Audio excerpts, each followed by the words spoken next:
It's time to benchmark the GTX 1080 Ti because now we're allowed to talk about it. We benchmark all the latest games and we compared this to the 1080 HOF. That's like probably one of the daddies when it comes to the 1080. And I wanted to really see if it was like actually 35% better than the 1080. They say it's also faster than the Titan. I don't have a Titan, so I don't know. But it is a chopped down Titan with better frequency and faster memory. If you guys want to see all the specs, we're not going to cover it. Sorry, just jump off a bridge right now. Now we've already covered this. We've given this thing 2 videos. This is just going to be performance. You guys can go back and click on well, maybe it might be on the screen, but it might be in the description. Go ahead and click on that and you guys can see like, the specs and all that sort of thing if you care about all the numbers. I think a lot of people out there care about real world benchmarks, so we're going to focus on 1080p and 4K gaming. And we're going to put it up against the 1080 HOF. So let's do it right now with the Founders Edition 1080 Ti. All right, coming on in here. Let's look at these benchmark results. All right, so both these were benchmarked with the i7 7700K at 4.8, 4.9 on one core. And then the Corsair Dominator memory. I believe is that Vengeance in there right now? I got Vengeance in there right now just to look at this one, but we actually benchmarked with Dominator at 2133. And let's take a look. So Witcher 3, you can see here that the average was 52 versus 40. So it's pretty good. You guys can calculate 30. I'm not going to do it in the 30, 35. You guys can do it yourselves. At 1080p, 105 versus 85. And, they're both completely playable, 4K and 1080p. So either of those cards are going to work just fine for this. Shadows of Mordor. This game runs really well and it looks pretty nice too. Almost 20 FPS difference between the two, but not quite. Almost. Getting close. And then at 1080p, 198 versus 148. So pretty good there. Frame times are pretty tight on both of these, so there you go. Metro Last Light. This game still punishes everything. I don't know why. It's so destructive. It just punishes. It punishes everything. It's the physics, I swear. Yeah. So the interesting thing here is that yes, it is 32 versus 21, but the minimum was slightly lower on the 1080 Ti, 9 versus 10. But I'm not sure. That could be margin of error because it's so minuscule. Absolutely margin of error on that one. Yeah, just a little, but still, the FPS was rough but at 4K. Frame times. Yeah, frame times, okay, yeah. A much smoother experience on the Ti, which is nice. Doom, playing an OpenGL, because we're too lazy to benchmark Vulkan. Sorry, we'll do it one of these days. When Vega comes out, I promise Vulkan benchmarks, but yeah. Anyway, 4K Ultra, which is just, 1080p was just so fast, it was like, who cares? 4K Ultra, you guys can see 115 versus 91. So yeah, it's pretty significantly faster. Next up, Valley, 4K and 1080. Both slightly faster. It's about what they advertised, somewhere in that range. So yes, it is a much faster video card. Last, let's go over and look at a brand new game that just came out. How about it? Everything on Ultra 1080p. We're gonna run this benchmark on a brand new Ghost Recon game. This is Wildlands.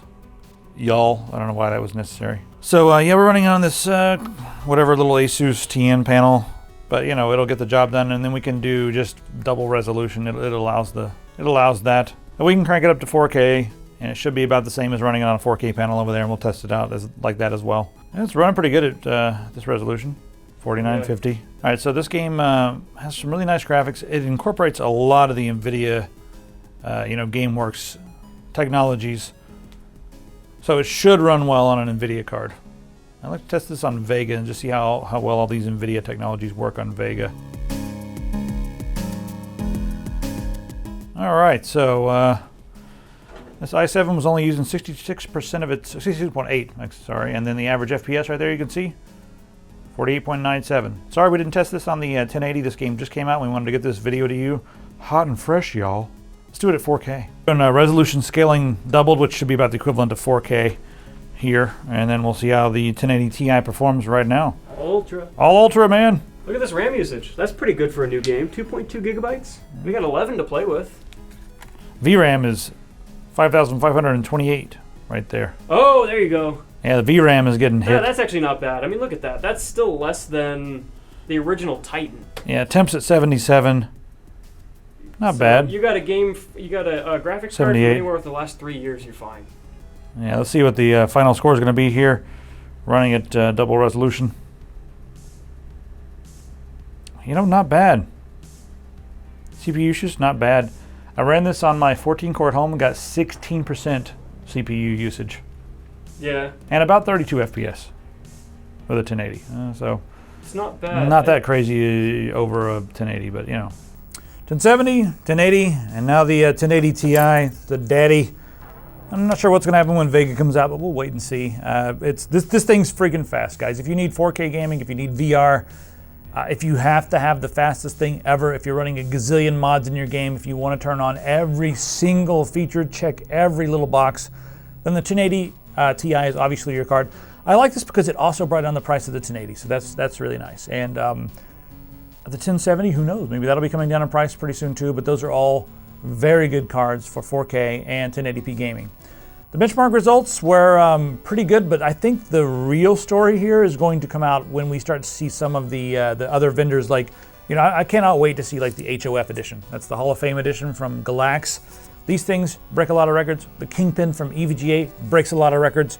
So once we see some custom cooling solutions, some custom VRMs, some custom power delivery and that sort of thing, until we see that, this is really good, but it's going to get even better when the vendors come out with their own, their own stuff. So grab one now if you have to have one now, but if you guys can wait until the end of the month, you're going to see some awesome stuff coming out from the vendors. So that's my take on it. And if you don't need a GPU right now, hell, wait until Vega comes out and see if it's worth the hype and see if it's going to be faster than the 1080 Ti. I don't know. But if you don't need it, whatever. If you don't subscribe, I'm going to come to your house. That's usually how these start. I'm going to come to your house. I'm going to, while you're asleep, I'm going to arrange a coat hanger through your nose and out your mouth.